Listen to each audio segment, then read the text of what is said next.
Hi ಮುದ್ದು ಮಕ್ಕಳೇ, ಕಲಿನಲ್ಲಿ ಚಾನಲ್ಗೆ ಸ್ವಾಗತ.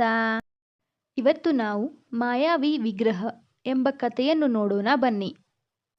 ಸುಮಾರು ವರ್ಷಗಳ ಹಿಂದೆ ಒಂದು ಊರಿನಲ್ಲಿ ಒಬ್ಬ ಬಡ ವ್ಯಕ್ತಿ ತನ್ನ ಹೆಂಡತಿ ಹಾಗೂ ಅವನ ಮಕ್ಕಳ ಜೊತೆ ಇದ್ದನು.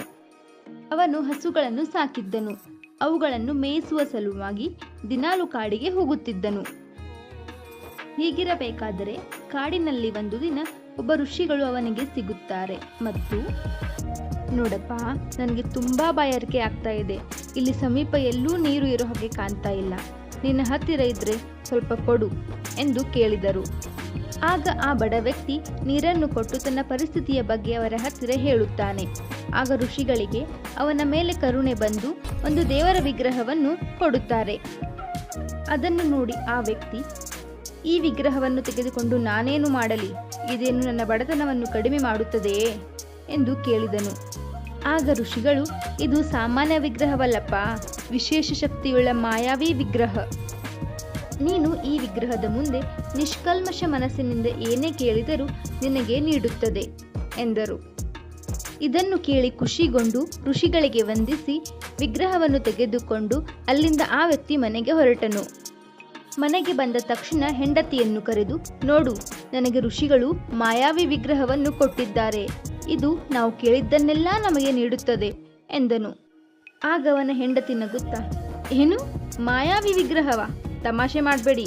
ಇದು ಹೇಗೆ ನಾವು ಕೇಳಿದ್ದು ನೀಡುತ್ತದೆ? ಒಂದು ವೇಳೆ ಕೊಡೋದೇ ಆದರೆ ನನಗೆ ತುಂಬಾ ಹಸಿವಾಗ್ತಿದೆ. ಆಹಾರವನ್ನು ಕೇಳಿ ನೋಡೋಣ ಎಂದಳು. ಆಗ ಅವನು ವಿಗ್ರಹವನ್ನು ಇಟ್ಟು ಕೈ ಮುಗಿದು ಆಹಾರವನ್ನು ಕೇಳಿಕೊಂಡ. ತಕ್ಷಣವೇ ಬಗೆ ಬಗೆಯ ಊಟವನ್ನು ನೀಡಿತು. ಮರುದಿನ ಆ ವ್ಯಕ್ತಿ ತನ್ನ ಹೆಂಡತಿಗೆ, ನಿನಗೆ ಏನು ಬೇಕು ಅದನ್ನು ಈ ವಿಗ್ರಹದ ಮುಂದೆ ಕೇಳು ಎಂದು ಹೇಳಿ ಎಂದಿನಂತೆ ಹಸುವನ್ನು ಮೇಯಿಸಲು ಕಾಡಿಗೆ ಹೊರಟನು. ಅವನು ಹೋದ ನಂತರ ಅವನ ಹೆಂಡತಿ ಮತ್ತು ಮಕ್ಕಳು ಆ ವಿಗ್ರಹದ ಮುಂದೆ ನಿಂತು ದೊಡ್ಡದಾದ ಮನೆ, ಟಿವಿ, ಕುರ್ಚಿ ಹೀಗೆ ಬಹಳಷ್ಟು ಕೇಳುತ್ತಾರೆ. ತಕ್ಷಣವೇ ಆ ವಿಗ್ರಹ ಇವರಿಗೆ ಎಲ್ಲವನ್ನೂ ನೀಡುತ್ತದೆ. ಸಾಯಂಕಾಲ ಆದ ಮೇಲೆ ಆ ವ್ಯಕ್ತಿ ಹಸುಗಳನ್ನು ಮೇಯಿಸಿಕೊಂಡು ಮನೆಗೆ ಬರುತ್ತಾನೆ. ದೊಡ್ಡದಾದ ಮನೆಯನ್ನು ನೋಡಿ ಗಾಬರಿಗೊಂಡು, ಇದು ನನ್ನ ಮನೆಯೇ?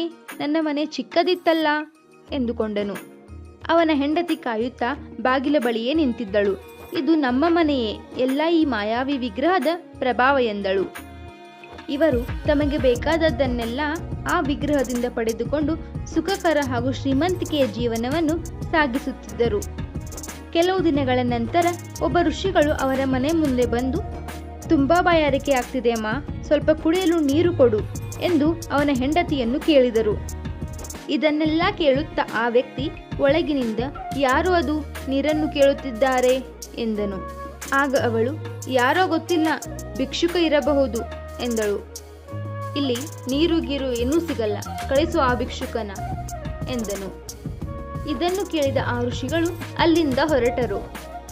ಸ್ವಲ್ಪ ಸಮಯದ ನಂತರ ಅವರ ಮಗನಿಗೆ ಕುಡಿಯಲು ಹಾಲು ಬೇಕಾಗುತ್ತದೆ. ತಕ್ಷಣವೇ ಅವನ ಅಮ್ಮ ಆ ವಿಗ್ರಹದ ಮುಂದೆ ಬಂದು ಕೇಳುತ್ತಾಳೆ. ಆದರೆ ಈ ಬಾರಿ ಆ ಮಾಯಾವಿ ವಿಗ್ರಹ ಇವರಿಗೆ ಹಾಲನ್ನು ನೀಡುವುದಿಲ್ಲ. ಆಗ ಅವಳು ತನ್ನ ಗಂಡನನ್ನು ಕರೆದು, ಈ ವಿಗ್ರಹ ಏನೂ ಕೊಡುತ್ತಿಲ್ಲ ಎಂದಳು. ಅವನು ಕೇಳಿಕೊಂಡರೂ ಕೂಡ ಅದು ಏನನ್ನೂ ನೀಡುವುದಿಲ್ಲ. ಆಗ ಅವನಿಗೆ ತೋಚುತ್ತದೆ, ನಮ್ಮ ಮನೆಗೆ ಬಂದು ನೀರು ಕೇಳಿದವರು ಆ ಋಷಿಗಳೇ ಇರಬಹುದು ಎಂದು.